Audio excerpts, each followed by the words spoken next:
Cookery சேனலை பார்த்து யார் வேணாலும் சமையல் பண்ணலாம். ஆனா சுவையான சமையல் பண்றது எப்படி? நான் இதயம் நல்லெண்ணெயில சமையல் பண்றேன். ஆஹா ஓஹோன்னு பாராட்டுறாங்க. நீங்களும் இதயம் நல்லெண்ணெயில சமையல் பண்ணுங்க, பாராட்ட வாங்குங்க. தினம் தோறும் வாங்குவே இதயம் இதயம். வணக்கம். செய்தி சுருக்கம். ஒரே நாடு ஒரே தேர்தல் மசோதா லோக்சபாவில் ஓட்டெடுப்பு, எதிர்பாராத ரிசல்ட். हाँ देंगे डिवीजन का समय तो आने दो. माननीय सदस्य, आप वरिष्ठ सदस्य हो, प्लीज. प्रश्न ये है कि विधेयक को पूरा லோக்சபா மற்றும் எல்லா மாநில சட்டசபைகளுக்கும் சேர்த்து ஒரே நேரத்தில் தேர்தல் நடத்தும் வகையிலான ஒரே நாடு ஒரே தேர்தல் மசோதா உருவாக்கப்பட்டுள்ளது. அம்மசோதாவை மத்திய சட்ட அமைச்சர் அர்ஜுன் ராம் மேக்வால் லோக்சபாவில் இன்று தாக்கல் செய்தார். நாடு முழுதும் ஒரே நேரத்தில் தேர்தல் நடத்தும் வகையில் அரசியல் சாசனத்தின் 129வது சட்டப்பிரிவில் திருத்தம் செய்யும் இந்த மசோதா மீதான அறிமுக விவாதம் லோக்சபாவில் துவங்கியது. காங்கிரஸை சேர்ந்த மணிஷ் திவாரி ஒரே நாடு ஒரே தேர்தல் மசோதாவுக்கு எதிர்ப்பு தெரிவித்தார். மத்திய அரசின் இந்த நடவடிக்கை அரசியல் சாசனம் மீதான நேரடி தாக்குதல் என்றார். திமுக, சமாஜ்வாதி, திரிணாமுல் காங்கிரஸ், ஏஐஎம்ஐஎம், மார்க்சிஸ்ட் உள்ளிட்ட எதிர்க்கட்சி எம்பிக்களும் இந்த மசோதாவுக்கு எதிர்ப்பு தெரிவித்து பேசினர். திமுக எம்பி பாலு பேசுகையில் இந்த மசோதாவை ஜேபிசி எனப்படும் பார்லிமெண்ட் கூட்டுக்குழு ஆய்வுக்கு அனுப்ப வேண்டும் என வலியுறுத்தினார். இந்த கருத்தை பல எதிர்க்கட்சி எம்பிக்கள் ஆதரிப்பதாக கூறினர். எதிர்க்கட்சி எம்பிக்கள் அரசுக்கு எதிராக கோஷங்களை முடங்கியதால் சபையில் கூச்சல் குழப்பம் நிலவியது. எதிர்க்கட்சிகளின் அமளிக்கிடையே மத்திய உள்துறை அமைச்சர் அமித்ஷா பேசினார். இந்த மசோதாவை பார்லிமெண்ட் கூட்டுக்குழுவுக்கு அனுப்ப வேண்டும் என திமுக எம்பி பாலு வலியுறுத்தினார். இந்த மசோதா அமைச்சரவையின் பார்வைக்கு வந்தபோதே இதை ஜேபிசிக்கு அனுப்ப வேண்டும் என பிரதமர் மோடி விருப்பம் தெரிவித்தார். எனவே மசோதா மீதான அறிமுக விவாதத்தை முடித்துக் கொள்ளலாம் என அமித்ஷா கூறினார். மசோதாவை ஜேபிசிக்கு அனுப்ப சம்மதிப்பதாக சட்ட அமைச்சர் அர்ஜுன் ராம் மேக்வாலும் கூறினார். தொடர்ந்து ஒரே நாடு ஒரே தேர்தல் மசோதாவை பார்லிமெண்ட் கூட்டுக்குழு பரிசீலனைக்கு அனுப்புவது தொடர்பாக ஓட்டெடுப்பு நடத்தப்பட்டது. அப்போது லோக்சபாவில் 369 எம்பிக்கள் இருந்தனர். 220 பேர் மசோதாவை கூட்டுக்குழு பரிசீலனைக்கு அனுப்ப ஆதரவாக ஓட்டளித்தனர். 149 எம்பிக்கள் எதிராக ஓட்டளித்தனர். அதைத் தொடர்ந்து ஒரே நாடு ஒரே தேர்தல் மசோதாவை கூட்டுக்குழு ஆய்வுக்கு அனுப்புவதாக சபாநாயகர் ஓம் பிர்லா அறிவித்தார். சபை ஒத்திவைக்கப்பட்டது. அணிவகுத்து நின்ற போலீஸ், நடந்து முடிந்த இறுதி ஊர்வலம், உச்சகட்ட பரபரப்பில் கோவை. கோவையில் 1998 நடந்த தொடர் குண்டுவெடிப்பு சம்பவத்தின் முக்கிய குற்றவாளியும் அலுமா அமைப்பின் தலைவருமான பாஷா உடல்நலக் குறைவால் திங்களன்று மரணமடைந்தார். 25 ஆண்டுகளாக சிறையில் இருந்த பாஷா கடந்த ஏப்ரல் 18 பரோலில் வந்தார். இருதய கோளாறு, நுரையீரல் தொற்று உள்ளிட்ட பிரச்சினைகளால் தனியார் ஹாஸ்பிட்டலில் அட்மிட் செய்யப்பட்டார். சிகிச்சை முடிந்து வீட்டில் ஓய்வெடுத்த அவருக்கு மீண்டும் உடல்நலக் குறைவு ஏற்பட்டது. ஞாயிற்றுக்கிழமை கோவை பீளமேட்டில் உள்ள தனியார் ஹாஸ்பிட்டலில் சேர்க்கப்பட்டார். அங்கு சிகிச்சை பலனின்றி திங்களன்று பாஷா இறந்தார். அவருக்கு வயது 72. உக்கடம் ரோஸ் கார்டன் பகுதியில் உள்ள அவரது மகன் இல்லத்தில் பாஷா உடல் வைக்கப்பட்டது. குண்டுவெடிப்பு சம்பவத்தின் முக்கிய குற்றவாளி பாஷா இறந்ததால் அப்பகுதியில் பலத்த போலீஸ் பாதுகாப்பு போடப்பட்டது. குடும்பத்தினர், உறவினர்கள் அஞ்சலிக்கு பின் மாலை பாஷா உடல் இறுதி ஊர்வலம் நடந்தது. உக்கடத்தில் தொடங்கிய பாஷாவின் இறுதி ஊர்வலம் பூ மார்க்கெட் பகுதியில் உள்ள திப்பு சுல்தான் கபர்கஸ்தானில் முடிந்தது. அங்கு இறுதிச் சடங்குகள் நடந்தது. குண்டுவெடிப்பு நடத்தி 50க்கும் மேற்பட்டோரை கொலை செய்த தண்டனை பெற்ற ஒருவரின் இறுதி ஊர்வலத்தில் ஏராளமானோர் பங்கேற்க இந்து அமைப்பினர் எதிர்ப்பு தெரிவித்தனர். இதனால் இறுதி ஊர்வலத்தின் போது அசம்பாவிதம் ஏதும் ஏற்படாமல் தவிர்க்க மாநகர போலீசார், மத்திய அதிவிரைவு படையினர் என 3000க்கும் மேற்பட்ட போலீசார் குவிக்கப்பட்டனர். வழிநெடுகிலும் பலத்த போலீஸ் பாதுகாப்பு போடப்பட்டதால் இறுதி ஊர்வலம் அமைதியாக நடந்து முடிந்தது. அமைதி திரும்பும் நேரத்தில் கோவை ஊர்வலம் தேவையா? அண்ணாமலை கேள்வி. கோவை குண்டுவெடிப்பு குற்றவாளி பாஷா மரண ஊர்வலத்திற்கு அனுமதி வழங்கியதை கண்டித்து கோவை பாஜ சார்பில் வெள்ளிக்கிழமை கருப்பு தின ஊர்வலம் நடத்த உள்ளதாக தமிழக பாஜ தலைவர் அண்ணாமலை கூறினார். ஆனால் இது ரொம்ப கண்டிக்கத்தக்கது. பாரதிய ஜனதா கட்சி சார்பாக நம்முடைய மாநிலத்தினுடைய துணைத் தலைவர் அண்ணன் நாராயண திருப்பதி அவர்கள் நம்முடைய அதிகாரப்பூர்வமான ஸ்டாண்ட் அவங்க சொல்லியிருக்கிறாங்க. இது கண்டிக்கத்தக்கது மட்டுமல்ல, குறிப்பாக எதற்கு இது நமக்கு வேதனை கொடுக்குதுனாங்கன்னா, பெரோல்ல ஒருத்தவங்க வெளியே வந்திருக்கிறாங்க. குறிப்பாக இந்த கேஸை ஃபாலோ பண்ணுற எல்லோருக்குமே தெரியும் எத்தனை உயிர்கள் போயிருக்கு கோயம்புத்தூரில். அது ஆறாத ஒரு ரணமாக இருக்கிறது. ஆனால் இன்னைக்கு அரசியல் கட்சியினுடைய தலைவர்கள் அது ஒரு ட்வீட் போட்டு ஒரு மாட்டியர் மாதிரி அதை மாற்றி காட்டி, காவல்துறையும் கூட முன்னும் ஒரு பிஜேபி 10 பேர் சேர்றாங்கன்னா அனுமதி கொடுக்காத காவல்துறை எப்படி இத்தனை பேர் சேர்வதற்கு அனுமதி கொடுக்குறாங்க? அப்போ டிஎம்கே கவர்மெண்ட் வந்து அப்பீஸ்மெண்ட் பாலிடிக்ஸ்னுடைய உச்சத்தில் இருக்கிறாங்க. அப்பீஸ்மெண்ட் பாலிடிக்ஸ்னுடைய உச்சம் இன்னைக்கு கோவை மாநகரில் மறைந்த திரு பாஷா அவர்களுடைய பூத உடலுக்கு அவங்க எப்படி கொண்டு போக அலோ பண்ணாங்க, அதை எவ்வளவு கம்யூனல் டென்ஷன் அதை உருவாக்கும். இப்போ தான் கோயம்புத்தூரில் பல விஷயங்கள் நடந்து என்னைய மல்டிபிள் சார்ஜ் ஷீட் போட்டு அமைதி திரும்பி கொண்டிருக்கிறது. அதனால் திமுக அவர்கள் தெளிவாக இருக்க வேண்டும். அரசில் இருக்கும் பொழுது எதை வேரோடு அறுக்க வேண்டும், தீவிரவாதத்தை வேரோடு அறுக்கணும். மற்ற இடத்துல ஒரு இண்டோர் மீட்டிங் நடத்துறாங்க, எல்லோருக்கும் அனுமதி இருக்கு. இது ஊர்வலம் என்பது இன்னைக்கு நாங்கள் அதிகாரப்பூர்வமாக கொடுக்கல, சேர்ந்துட்டாங்க, நாங்கள் என்ன பண்றது? அதனால் பாரதிய ஜனதா கட்சி இன்னைக்கு கோயம்புத்தூர் மாநகரில் இருக்கக்கூடிய பாரதிய ஜனதா கட்சி வர்ற வெள்ளிக்கிழமைய கருப்பு நாளாக அணிவித்து அவர்களும் ஊர்வலம் நாங்களும் எடுப்போம் அப்படிங்கிறாங்க. இது black day for states law and order, கருப்பு தினம். அதனால் கோவை பாரதிய ஜனதா கட்சியினுடைய அங்க இருக்கக்கூடிய தொண்டர்கள், தலைவர்கள் எல்லோரும் நாங்களும் இன்னைக்கு வந்து ஊர்வலம் எடுப்போம், கருப்பு நாளாக இதை எடுப்போம். அதனால் எங்களுடைய வேலை தலைவர்களாக எல்லார்த்திட்டையும் பேசுகிறோம். ஏன்னா எங்களுக்கு ஒரு ரெஸ்பான்சிபிலிட்டி இருக்கு. இதை உருவாக்கியது யார்? ஆளும் கட்சி. இதை கையாண்ட விதம் சரியில்லை. காலையில் இல்லை, மத்தியானம் இருக்கு, ஹாஸ்பிட்டல்ல இருந்து இல்லை, வீட்டிலிருந்து இருக்கு. அதனால் தமிழக மக்கள் இதையெல்லாம் பார்த்து கொண்டிருக்கின்றார்கள், கோவை மக்கள் பார்த்து கொண்டிருக்கின்றார்கள். இன்னைக்கு ஆர்டிஃபிஷியலாக எல்லாரையும் ஹீரோ, எல்லாரையும் மாட்டியர்னு சொல்கிறோம். இறந்த பிறகு எல்லா மனிதர்களுக்கும் நான் மரியாதை கொடுப்பது வழக்கம் தான். இவர் யாரும் தப்பாக பேசலைங்க, அவர் செஞ்சது எல்லாத்துக்குமே தெரியும். ஆனால் ஒரு ஊர்வலமாக அதை கௌரவப்படுத்த வேண்டுமா என்பதுதான் பாரதிய ஜனதா கட்சியினுடைய கேள்வி. பயங்கரவாதியை ஹீரோவாக சித்தரிப்பது குண்டு வைத்ததை காட்டிலும் படுபாதகம். நாராயணன் திருப்பதி கண்டனம்.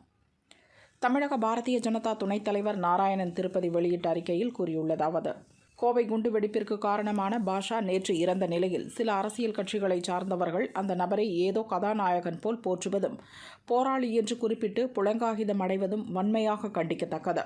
கொலை குற்றவாளிகளை, பயங்கரவாத செயல்களில் ஈடுபட்டோரை ஹீரோக்களாக சித்தரிப்பது குண்டுவெடிப்பு நிகழ்த்தியதை விட படுபாதக செயல். எந்த ஒரு தனி நபரின் இறுதிச் சடங்கும் மரியாதையோடு அனுமதிக்கப்பட வேண்டும் என்பதில் மாற்று கருத்தில்லை. ஆனால் பல இறுதி ஊர்வலங்களுக்கு காரணமான ஒரு நபரின் இறுதி சடங்கை பெரிய அளவில் நடத்த அனுமதித்தது முறையல்ல. வங்கதேச இந்துக்களுக்காக குரல் கொடுத்த தமிழக மக்களை, இந்து உணர்வாளர்களை கைது செய்து ஒரு நாள் முழுக்க சிறையில் வைத்த திராவிட மாடல் அரசு, 60 உயிர்களை பலி கொண்ட பல நூற்றுக்கணக்கான மக்களை செயலிழக்கச் செய்த, கோடிக்கணக்கான மதிப்புள்ள பொது சொத்துக்களை இழப்பதற்கு காரணமான ஒரு நபரின் இறுதி ஊர்வலத்தை ஒரு தலைவரின் இறுதி ஊர்வலத்திற்கு இணையாக நடத்த அனுமதித்தது கண்டனத்திற்குரியது. இன்றும் அல் உம்மாவை தோற்றுவித்த, தீவிரமாக செயல்பட்ட பலர் தீவிர அரசியலிலும் மத அமைப்புகளிலும் உள்ளனர் என்பதை தமிழக அரசும் காவல்துறையும் மறந்துவிடக்கூடாது என நாராயணன் திருப்பதி தெரிவித்துள்ளார். சிபிஐ கையில் கள்ளக்குறிச்சி வழக்கு. தமிழக அரசுக்கு சுப்ரீம் கோர்ட் ஷாக். கள்ளக்குறிச்சி கருணாபுரத்தில் கடந்த ஜூன் மாதம் சாராயம் குடித்த 69 பேர் இறந்தனர். இந்த சம்பவம் குறித்து சிபிசிஐடி போலீசார் விசாரணை நடத்தி வருகின்றனர். வழக்கை சிபிஐ விசாரணைக்கு மாற்ற வேண்டும் என அதிமுக வக்கீல் இன்பதுரை, பாமக செய்தி தொடர்பாளர் பாலு, பாரதிய ஜனதா வக்கீல் மோகன்தாஸ், தேமுதிகவின் பார்த்தசாரதி, அதிமுக முன்னாள் எம்எல்ஏ ஸ்ரீதரன் ஆகியோர் சென்னை ஹைகோர்ட்டில் தனித்தனியாக வழக்கு போட்டிருந்தனர். இந்த வழக்குகள் மீதான விசாரணை நீதிபதிகள் கிருஷ்ணகுமார், பாலாஜி அமர்வில் விசாரணைக்கு வந்தது. மனுதாரர்கள் தரப்பில் ஆஜரான வக்கீல் செல்வம், மணி, பாலு ஆகியோர் தங்களது வாதங்களை முன்வைத்தனர்.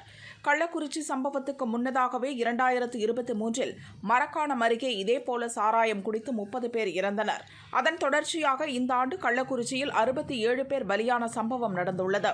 ஏற்கனவே கள்ளச்சாராயம் அப்பகுதியில் அதிகரித்து வருவதாக கள்ளக்குறிச்சி தொகுதி எம்எல்ஏ சட்டப்பேரவையில் சிறப்பு கவன ஈர்ப்பு தீர்மானம் கொண்டு வந்தார். பொதுமக்களும் போலீசில் புகார் அளித்துள்ளனர். இருப்பினும் எந்த நடவடிக்கையும் எடுக்கப்படவில்லை. கள்ளக்குறிச்சி மாவட்டத்தில் தடையின்றி கள்ளச்சாராயம் விற்பனை செய்யப்பட்டு வருகிறது. இதன் காரணமாக போலீஸ் அதிகாரிகளை அரசே இடைநீக்கம் செய்துள்ளது. இதனால் சுதந்திரமான விசாரணை அமைப்பு இந்த வழக்கை விசாரிக்க வேண்டும். கள்ளச்சாராயம் காய்ச்சுவதற்காக அண்டை மாநிலங்களான புதுச்சேரி, ஆந்திரா, கர்நாடகா போன்ற மாநிலங்களிலிருந்து மெத்தனால் கொண்டு வரப்பட்டுள்ளது. மாவட்ட நிர்வாகம் மற்றும் உள்ளூர் அரசியல்வாதிகளின் துணை இல்லாமல் கள்ளச்சாராயத்தை காய்ச்சி விற்பனை செய்ய முடியாது. ஆனால் இந்த சம்பவத்தில் போலீஸ், அரசியல்வாதிகளுக்கு எந்த தொடர்பும் இல்லை என அரசு கூறுகிறது. சாராயம் காய்ச்சியவர்கள், விற்பனை செய்தவர்கள் மீது மட்டும்தான் வழக்கு பதிவு செய்யப்பட்டுள்ளது.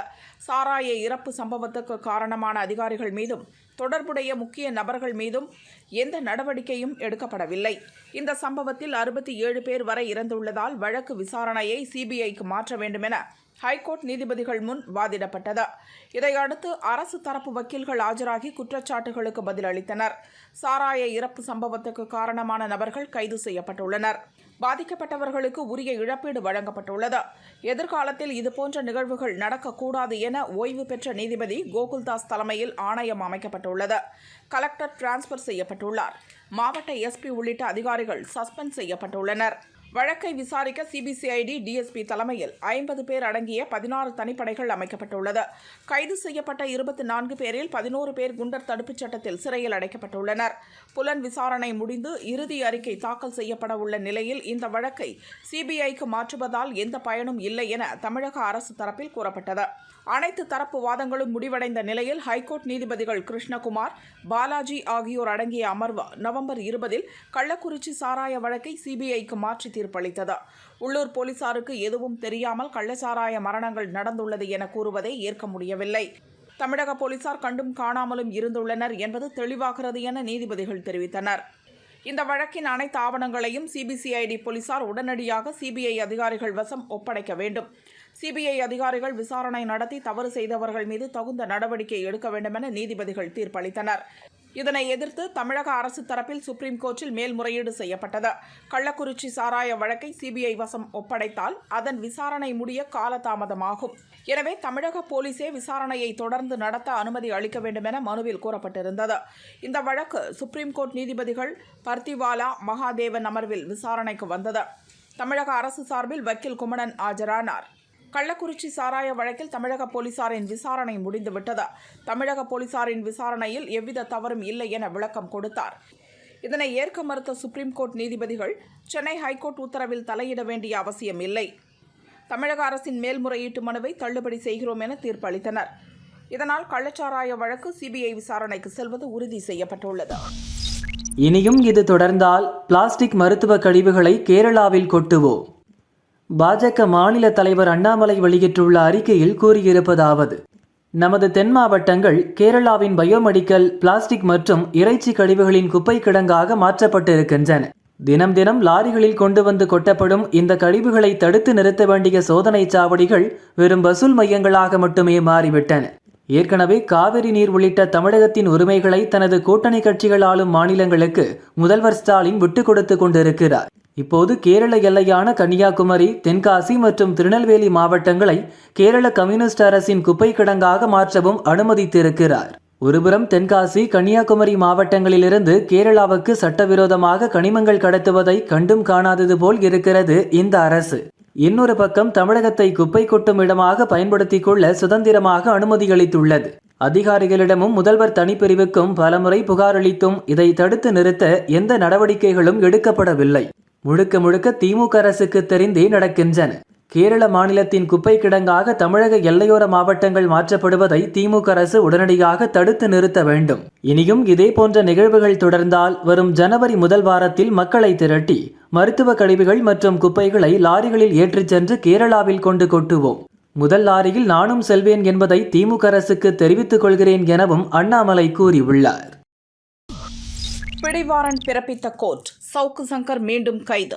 பிரபல யூடியூபரும் அரசியல் விமர்சகருமான சவுக்கு சங்கர் பெண் போலீஸ் பற்றி அவதூறாக பேசியதாக கடந்த மே மாதம் தேனி பூதிபுரத்தில் உள்ள ஹோட்டலில் கைது செய்யப்பட்டார்.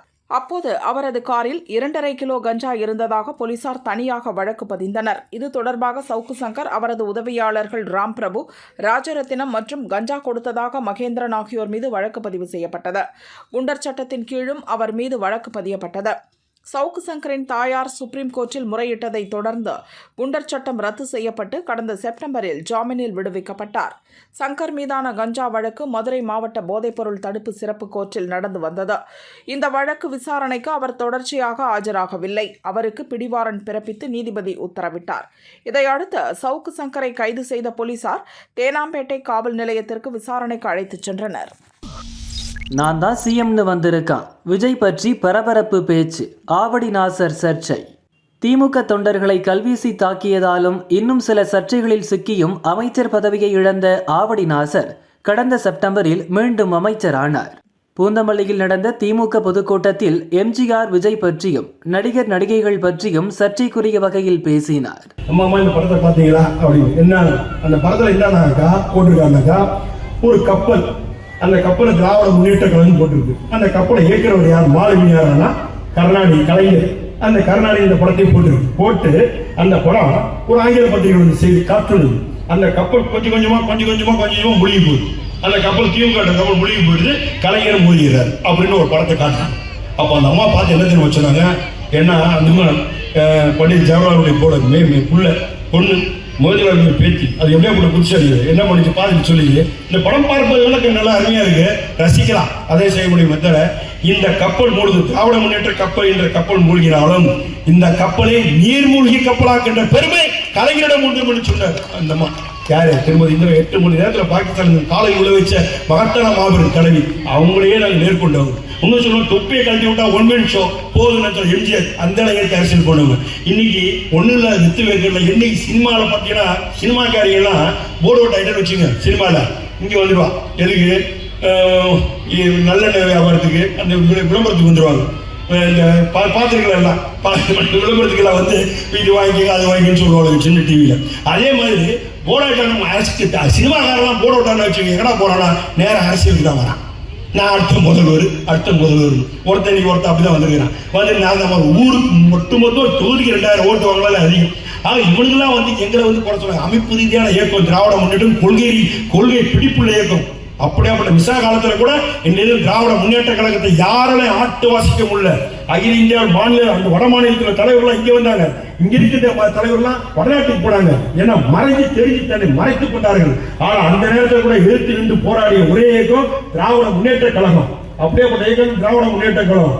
இது ஏறக்கூட பணங்காட்டு நிறைய எப்படியாப்பட்ட ஆளுங்க அஞ்சதுகள் இவங்க என்ன பண்ண முடியும்? எங்களை என்ன பண்ண முடியும்? யாரை பார்த்து நம்ம பண்ணிப்போம், ஒண்ணுமே பண்ண முடியல திராவிட முன்னேற்ற கழகத்தை. அப்படியே ஏன்னா எங்களோட மக்கள் இருக்கீங்க, உங்களோட நாங்க இருக்கிறோம். நாள்புறம் உங்களை நல்லது கிட்ட உங்களோட இருக்க, எங்களோட நல்லது கிட்டீங்க இருக்கீங்க, என்ன பண்ண முடியும்? ஆக அப்படியேப்பட்ட இயக்கம் திராவிட முன்னேற்ற கழகம். அந்த இயக்கத்தை அழிப்பதற்கு எவனாலே முடியாது. வாய்ப்புக்கு நன்றி கூறி முடிக்கின்றேன். நன்றி, வணக்கம். இதுக்கு மட்டும் கை தட்டிங்க, சீக்கிரம் முடிச்சுக்கு போகணும். அதான் எல்லா ஊர்ல கலகலகாலம் சிரிப்பு பாருங்க. சொன்னோன்னு நன்றி, இது சொன்னோன்னு சிரிப்பு வருது.